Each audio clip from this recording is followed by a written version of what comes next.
Kitaffe omulungi omwesigwa, twagala okwebaza kubanga oli w'amaanyi, twagala okwebaza kubanga oli wamu naffe, otambudde naffe Mukama, oddamu okusaba.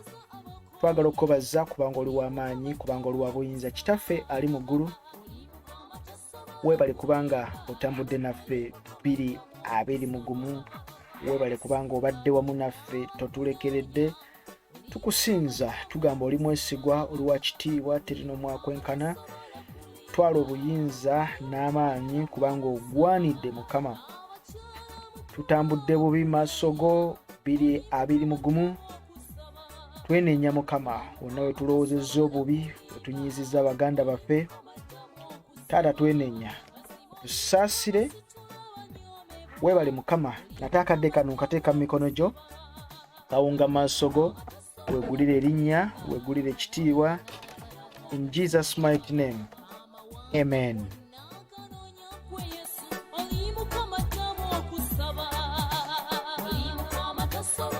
Njagala okwebaza Katonda ku lw'obulamu bwo mukwano gwange ampuliriza ali ku Just Gospel Media Uganda. Kwebaza otambudde naffe ebbanga lyonna ly'otambudde naffe. Twebaza Katonda nti ate tuyingidde naawe 2:22. So kya muwendo nnyo era kya kitiibwa. Twagala okugamba nti Mukama agulumizibwe ku lw'ekyo.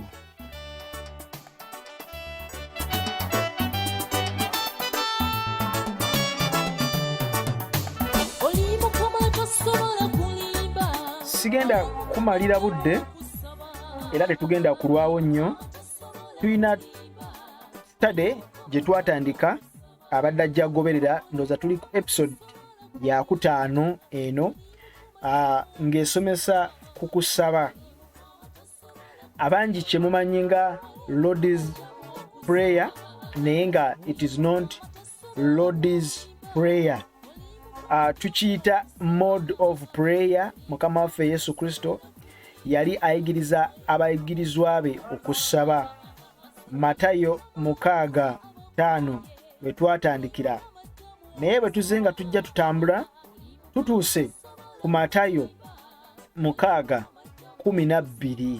Mukama waffe Kristo ng'agamba abayigirizwa be, bwe mbanga musaba nga bwe muti. So yali abateekateeka mu kusaba era yali abayigiriza engeri ey'okusaba. Mukama yebazibwe nnyo. Twalaba episodes ezo eziiseeko emabega gwadze agoberera obulungi. Mukama yebazibwe ng'ajja abalaga steps of a prayer for disciple. Bw'oba ogenda mu kusaba, mitendera ki gy'otwala? Todduka buddusi, togwa bugwi mu bintu. Buli kimu kibeerako emitendera gyakyo. Bw'oba ogenda mu banka ng'ogenda kuggyayo ssente, togamba bugambi nti mumpe zange muzimpe. Osooka kubeera ng'ogoberera process oba system, nti olina okuteeka kakadi mu banka, mu ATM, katwala process. Olina okunyiga amapeesa limu kulimu, n'oteekamu pin code yo, then n'ofuna ssente ezo. Mukama yebazibwe nnyo. Bw'ogenda ku counter otwala process and system okulabika nti ofuna ssente ezo, wadde zibeera zizo.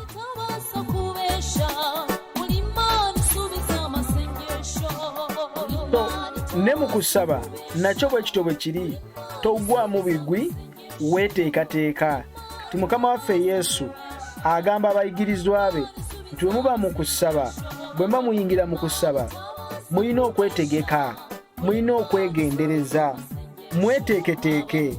Mukama yebazibwe, mweteeketeeke. Ebintu temubigwamu bugwi. There is a process.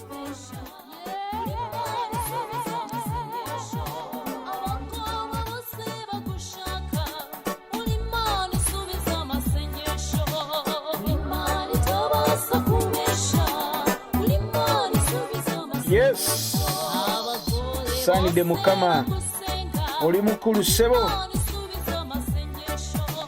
Matayo 6 twakoma ku Matayo 12. ng'agamba nti otusonyiwe amabanja gaffe nga naffe bwe tusonyiwa abatwewolako. Yali ategeeza ki? Jjukira agamba nti bwe mubanga musaba musabe nga bwe muti nti otusonyiwe amabanja gaffe nga naffe bwe tusonyiwa abatwewolako. Matayo 6:12. Ekigambo kino kitegeeza ki? Ampuliriza omulungi. Mu Matayo 6:12 era Yesu yali ategeeza ki?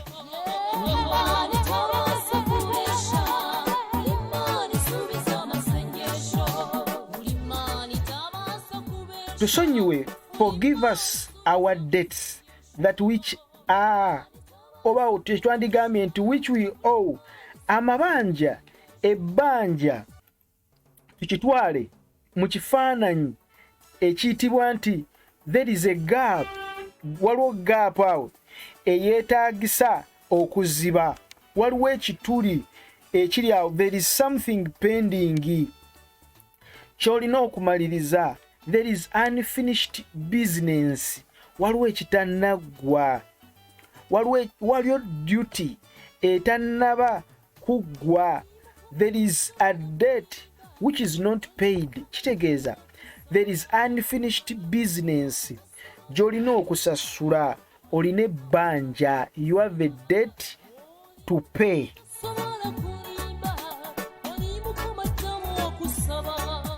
Kati ebbanja lino litegeeza ki? Waliwo Mukama waffe Yesu Kristo nga tetunagenda wala alina olunyiriri lwe yatulekera mu Luka 7. Ali nange Luka 7:41, Luka 7:41 atugambye atya? Wuliriza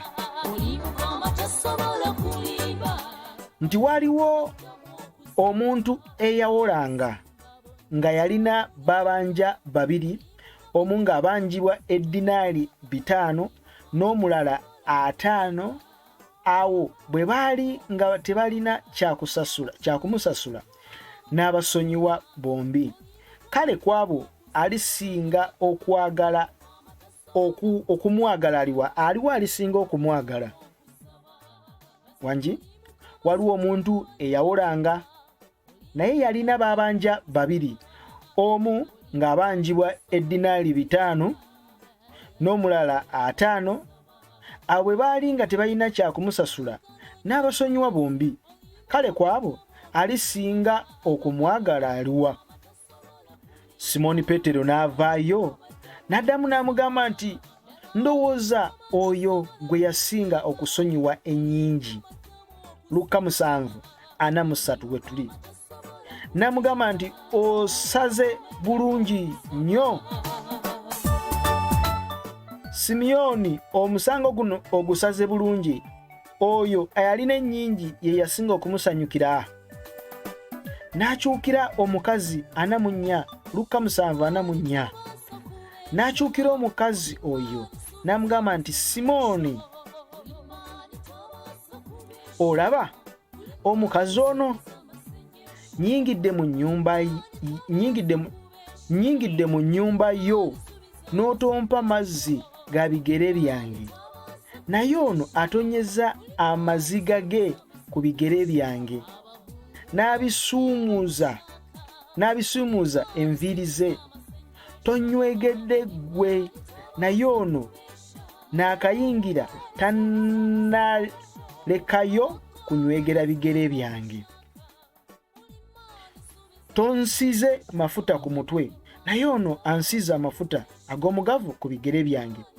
Kyenva nkugamba nti asonyiyiddwa ebibi bye ebingi, kubanga okwagala kwe kungi, naye asonyiyibwa akatono, okwagala kwe kutono.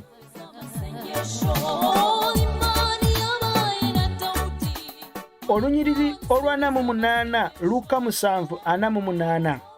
N'amugamba nti osonyiyiddwa ebibi byo. Awo abaali batudde ku mmere ye ne batandika okwogera bokka na bokka nti oyo yaani asonyiwa n'ebibi. Yesu n'agamba omukazi nti okukkiriza kwo kukulokodde, genda mirembe.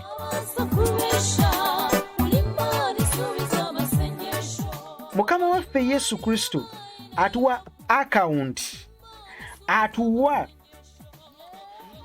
omukyala asomesa Simooni, amugamba nti waliwo abantu babiri babanjibwa, omu abanjibwa dinaali 5, omulala dinaali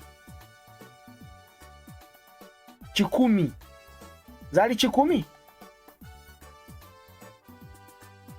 Olunyiriri tugamba lutya? 5. 5. Oli abanjibwa 5, ono abanjibwa 5. Naye Bayibuli tusomesa ng'ekkirira wansi, Kristo yali ategeeza bibi, sin, kubanga ayogera ku kusonyiwa. Kati ekiyitibwa ebbanja representinga kibi, kusonyiyibwa kibi. Ebbanja mu Matayo 6:12 likiikirira kibi, litudde mu kifo ky'ekibi.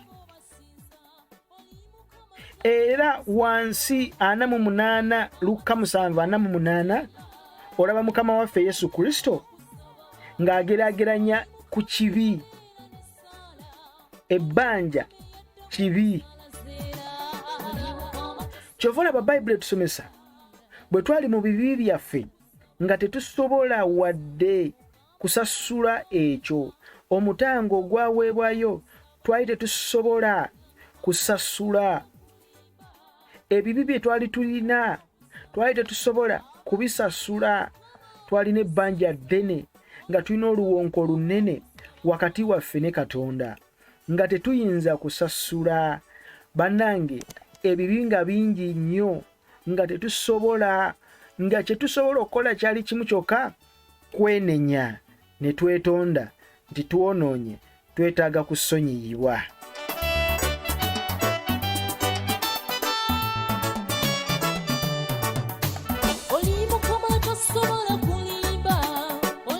Kyova olaba wano 47 agamba nti kyenva nkugamba nti asonyiyiddwa ebibi bye ebingi kubanga okwagala kwe kungi nnyo.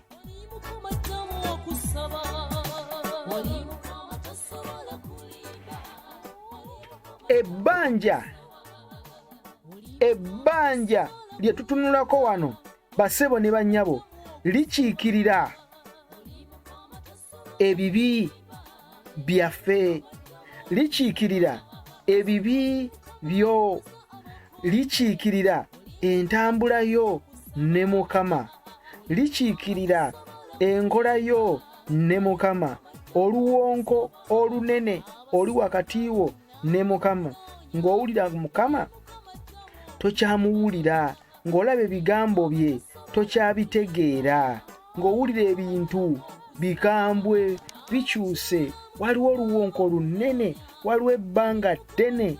There is a trespass. Owulira tebikyakola, that's a sin. Kino being in a debt, there is unfinished business. Kitegeeza waliwo ekibulawo, waliwo ebitannagwa. Mukama waffe yeebazibwe nnyo. Waliwo ebitannagwa. Kyava mugamba oli nti ono asonyiyiddwa ebibi bye.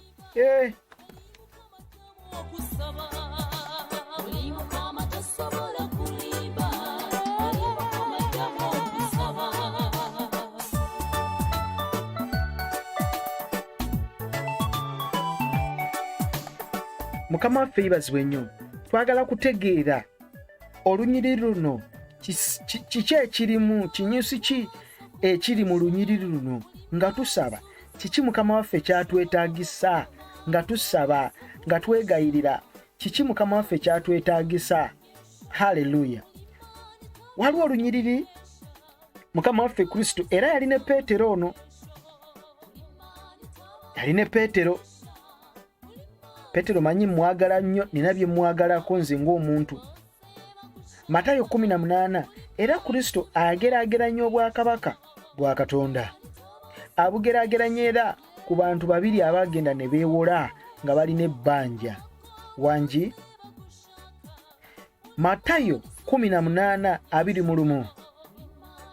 Awo Peetero najja awali Yesu n'amubuuza nti, Mukama wange, muganda wange bw'annyonoonanga n'amusonyiwa emirundi emeka? Okutuusa emirundi 7.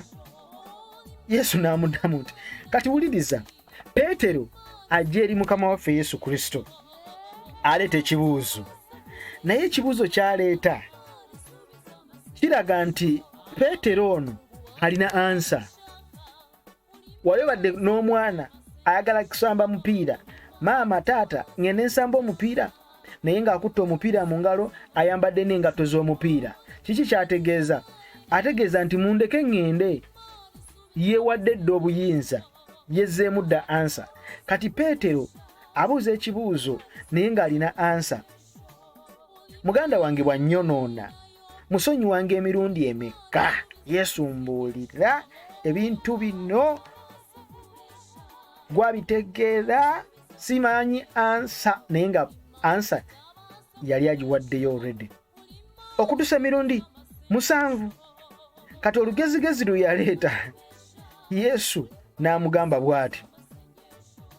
Sikugamba 22 Matayo 18:22. Yesu n'amugamba nti, sikugamba nti okutuusa emirundi 7, naye nti okutuusa emirundi 7 emirundi 7. Wangi 70 times 7. Wangi calculate owulire. Emirundi 7 omulundi gumu, 7 emirundi 2, 7 emirundi 3, 7 emirundi 7. What? Muno musonyiwe emirundi 7. Akusonyiye eki? Akunyiziza ki leero? Anvumye nenyiiga. Muno musonyiwe emirundi 7 gy'olina okusonyiwa.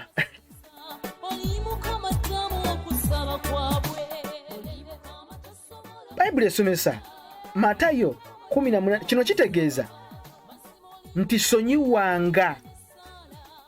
Olina okuba n'omutima nga gusonyiwa. Totereka busungu, totereka fitina ku mutima. Beera n'omutima omuteefu, beera n'omutima nga gwetadde. Nze oyo maama yankola bubi, nze oyo maama namuta, taata oyo namwesonyiwa, muganda wange oyo yanyiiza naye namuta. Olwaleero nziza okutegeeza bw'onaagenda mu kusaba nga weewaayo maaso ga Katonda naye ng'omutima gwo guli mu mbeera efaanaganako bw'etyo, gusibiddwa, guli chained. Njagadde nkutegeeze ebigambo bino, mwana wa maama, osibiddwa, weetaaga kuyambibwa. Olina okusonyiwa n'omutima gwonna. Olina kusonyiwa emirundi 7. Osobola okugibala? Nedda sisobola kugibala. Aha, kati oba tosobola kugibala, nze nkutegeeze mwana wange, sonyiwa nga. Nze paapa ne bwajja mbakakasa siri musonyiwa.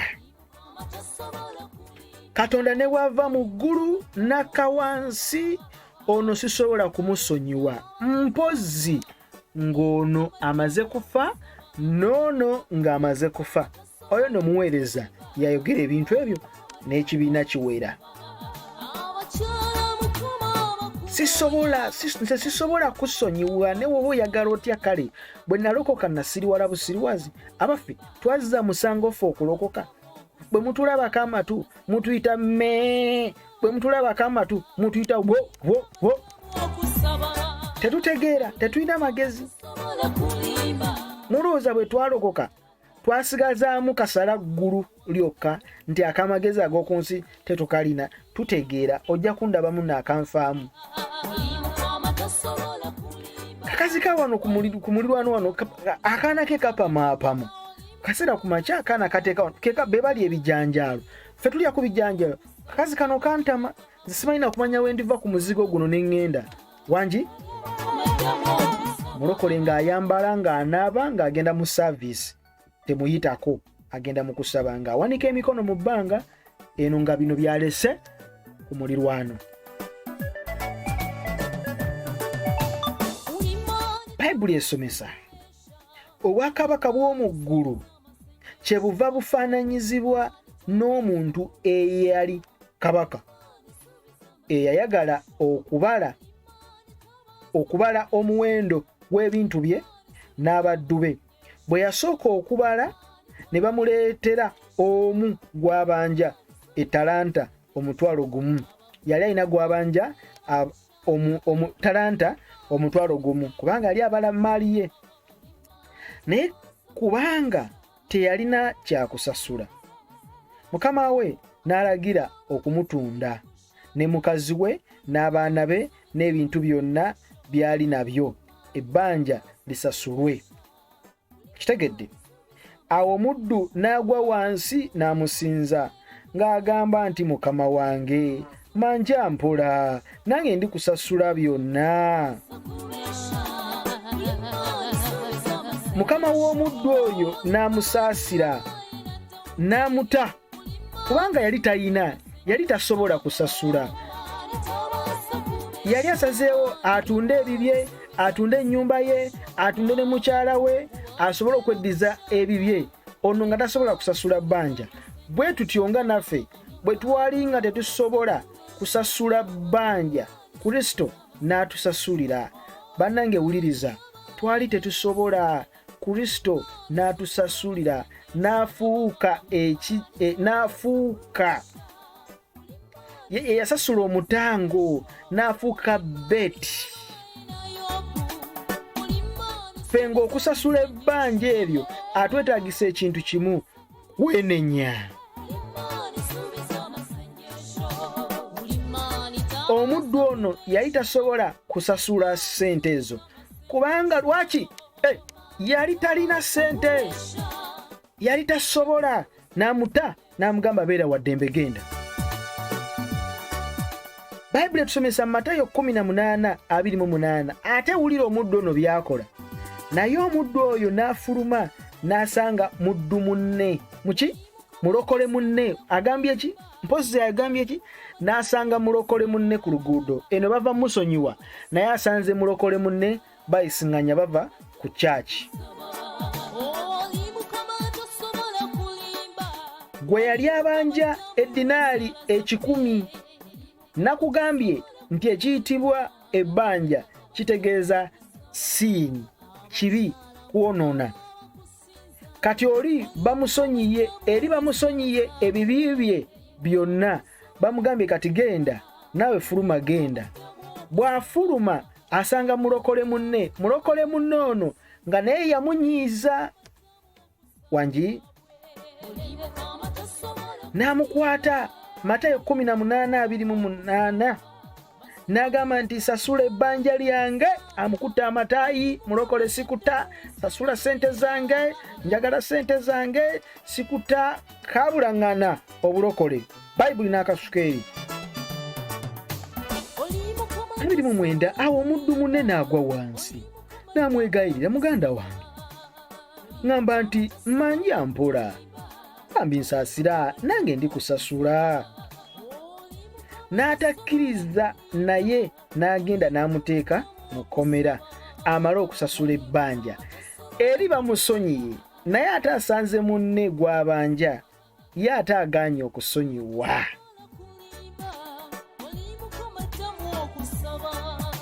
Awo baddu banne bwe baalaba bwe bibadde, ne banakuwala nnyo, ne bagenda ne babuulirira mukama waabwe ebigambo byonna ebibaddewo.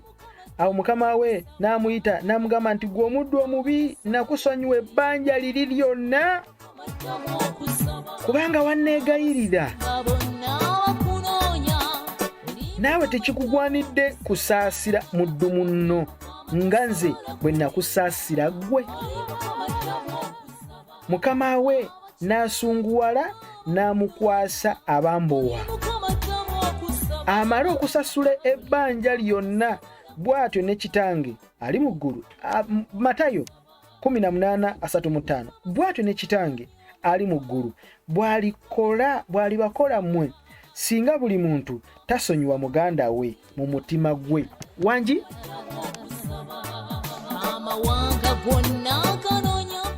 bw'atyo bw'akola ki?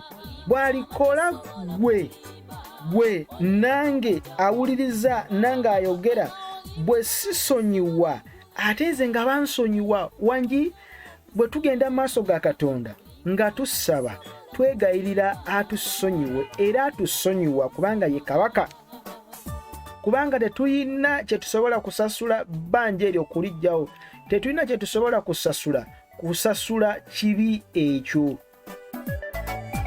Naye okwenenya kwaffe atusaasira kubanga tetusobola, tetulina, n'atusaasira n'atusonyiwa. Kati bw'atusonyiwa atusuubira ffe naffe okusonyiwa baganda baffe.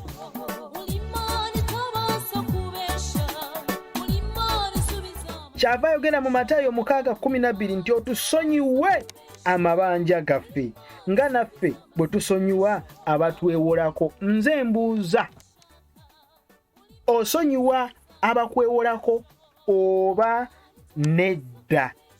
Tutegedde ebbanja litegeeza ki? Tutegedde nti ebbanja kibi, likiikirira kibi.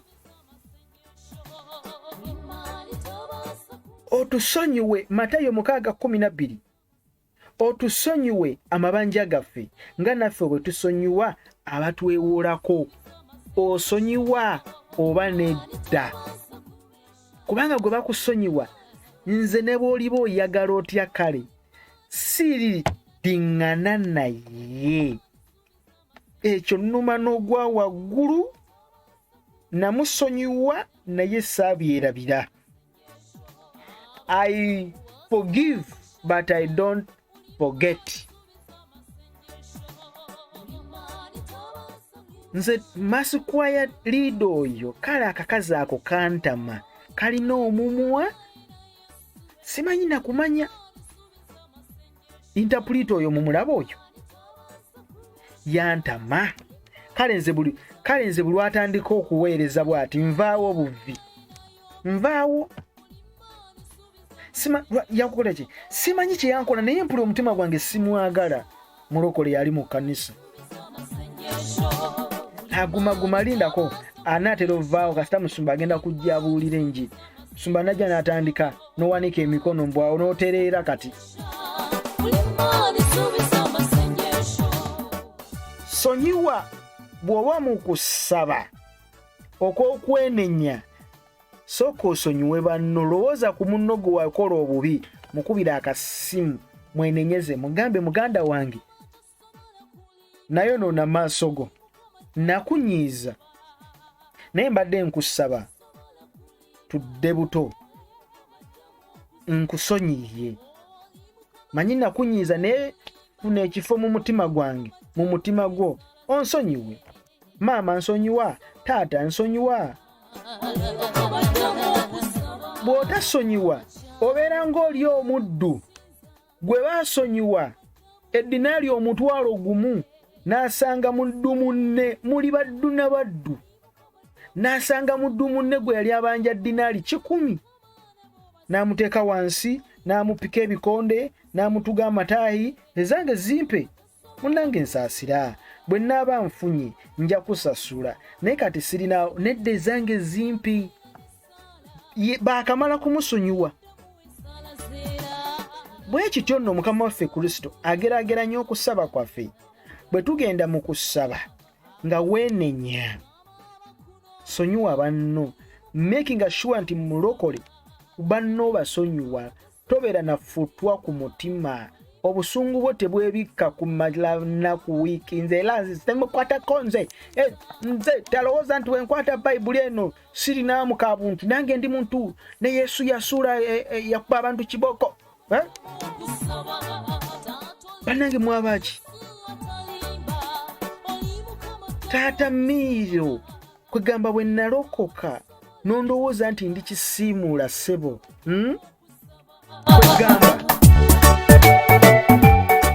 kwegamba nze bwe nalokoka walowooza nti anti mwetuyita baguba ddalu kati bwe nalokoka nogaa nti kati ndi n'omulalu taata Miiro nno leero ogenda suula njala era noonya agenda okugololera empale saagala kummanyiira nze kankubire ne musumba mumutegeeze musajja gwe luli wankola kiri luli nonkola kino neno nonkola kiri era kati mbigasse byonna biweze bitaano mulokole notandika n'okubala ekibi luli wankola kino neno nonkola kiri nensirika nenkitereka ku mutima gwange nengamba ndikukwata lumu ndikufuna kati nkufunye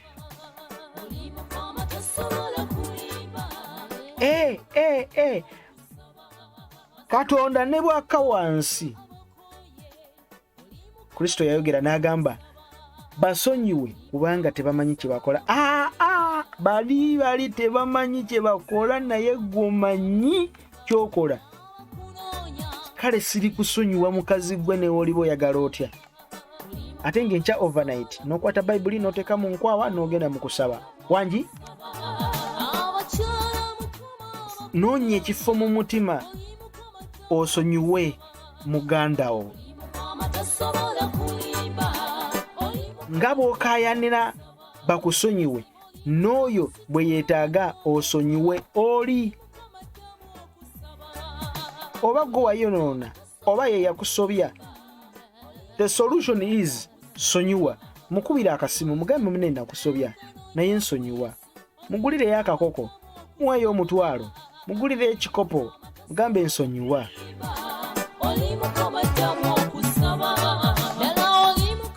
naye n'osanga mu kanisa ono atuula wano ono tajja kutuulawo ono tajja kugenda kutuulawo ono tasobola genda ku TV ya gundi tasobola kuyita munne kugenda ku TV ono bw'ateekayo ekirango ku TV yono oba lediyo yono bagenda kibikako amawulire bagenda kiteeka mu kadde nga tekalina traffic tayisobola kuyita ono tasobola kuyita munne ono tasobola kuyita munne ku platform tijango tuweerezeko ffenna ojja kubba abantu bange ojja kubeera n'abantu bangi abakugoberera nze ate banveeko bagende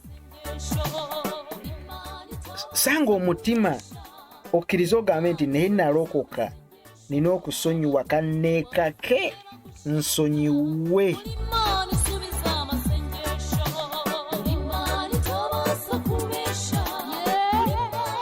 buli w'okonfesinga buli ogamba naye nkusonyiye obeera osasudde ebbanja eryo that's enough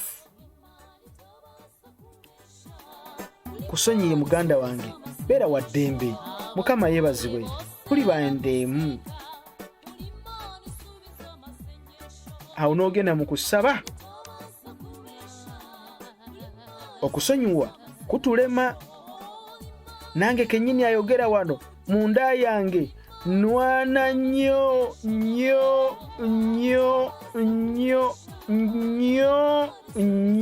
nkiddamu nnyo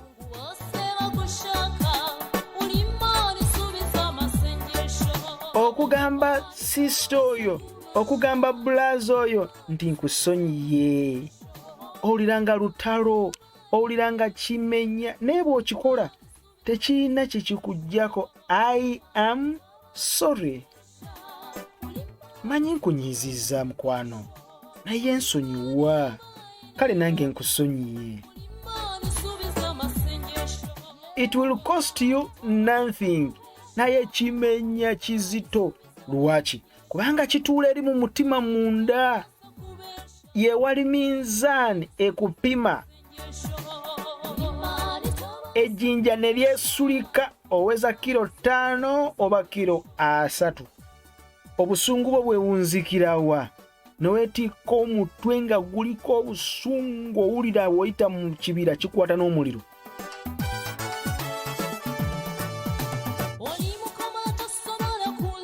Kati Katonda addamu okusaba naye tusaba bubi.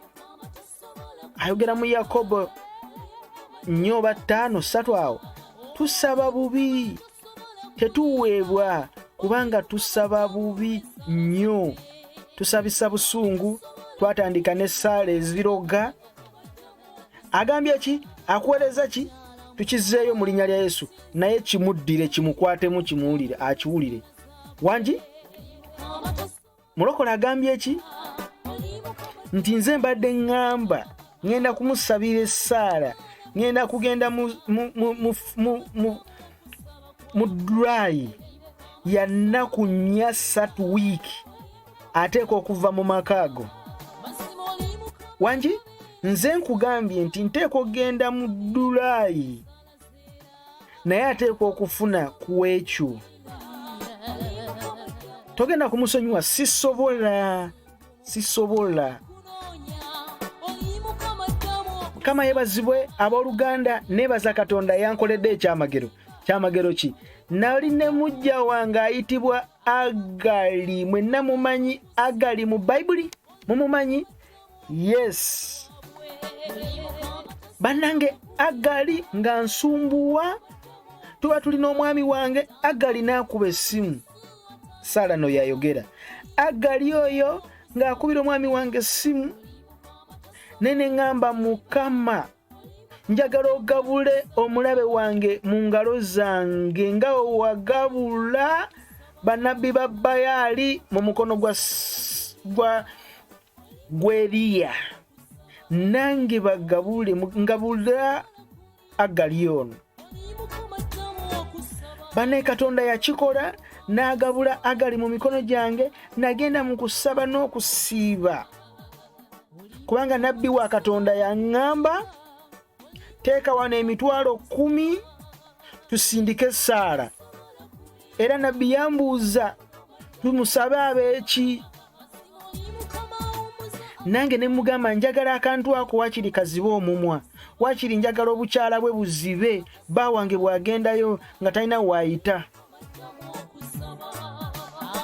Era ne tusaba n'essaala. Njagala okubategeeza wenjogerero olwaleero Agali mu makaago takyagalimu era ngenda kuddayo mu maka gange kubanga Agali omumwa gwazibye kati yafuuse kasiru. Mukama yeebazibwe. Wenjogerera Agali kati yakulukuta. Nze bane tulina Katonda atasaaga. Bannange ffe abalokole. Wangi agambye atya? Kampulire. Sonyiwa emirundi 7 emirundi 7 Peetero n'akwata ku mutwe n'agamba Wangi ssebo kiki ky'oyogedde ekyo?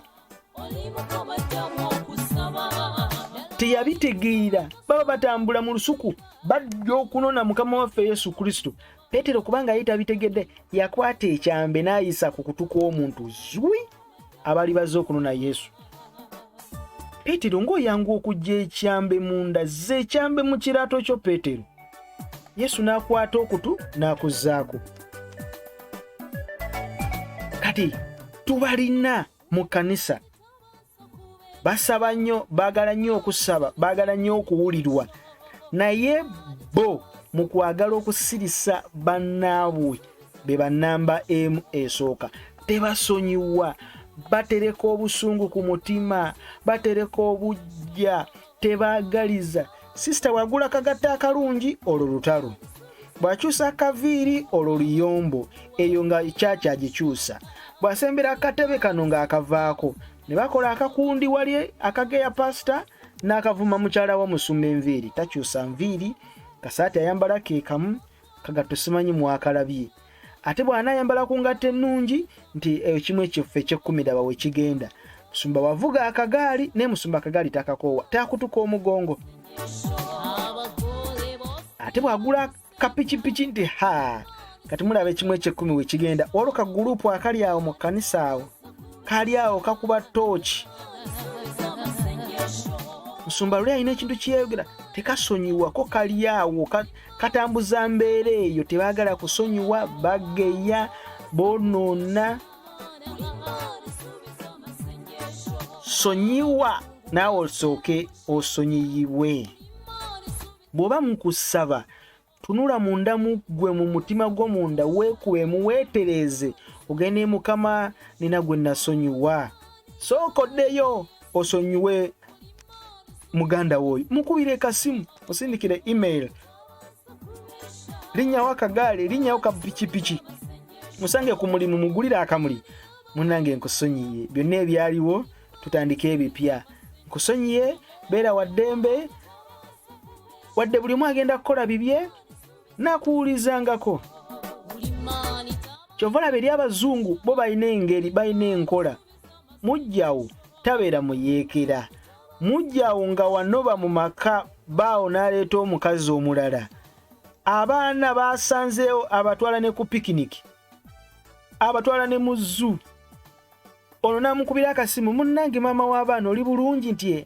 abaana bagamba nti abaana balungi mbadde njagala nzije mbalabeko wiiki ejja it's fine jangu obalabe n'atuula n'alaba ku baana ne bamala ne baddayo kisoboka tekisoboka tekisoboka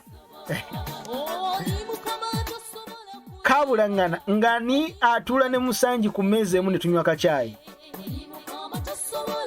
kubanga ffe twakitwala nti mujja wabeera muyeekera musanji wo musange temako mukono kale twebaza Katonda nate kubanga mukulu njagala kutegeeza nti bw'oba oli mu kusaba teweerabira kwenenya bw'oba weenenya waliyo biwasobya waliwo abaakusobya basonyiwe Katonda awuliriza nnyo essaala efaanaganako bwetyo tobeera nako ku mutima gwo eri yonna omuntu oyo bw'okiwulira ku mutima gwo nga kiziyiza owulira ogusenge ogenda kusaba naye owulira ogubulangiti owulira ogusenge essaala yeegyo kuba eringa nga tena ku kisenge nekomo tututu weetereze sonyiwa onaawulirwa njala kutegeeza nti obadde muwuliriza mulungi nnyo Mukama akunjagalire gwenga gwe gusoose okubeera nti owuliriza Just Gospel Media Uganda nkutumiddeko nnyo wandyagadde okugamba nti nange njagala nkubulire ku kyenjize oba nina Mukama kyakoze tusabeko ffenna nyakuterako link awo ojja kuba otubuuzaako mu linnya lya Mukama waffe Yesu Kristo otubulire ekyoyize kyokka kye twagala tuddize Mukama ekitiibwa. God bless you in Jesus mighty name. Yiga okusaba si bigambo bingi nnyo naye okusaba essaala ekola akawo maaso ga Katonda yeye essaala ng'omutima gwo muwewufu ng'onyumya bulungi ne Katonda sonyiwa banno omutima ogutasonyiwa essaala yagwo eba nzibu yakuwulirwa. Mukama akunjagalire Jesus mighty name. Amen.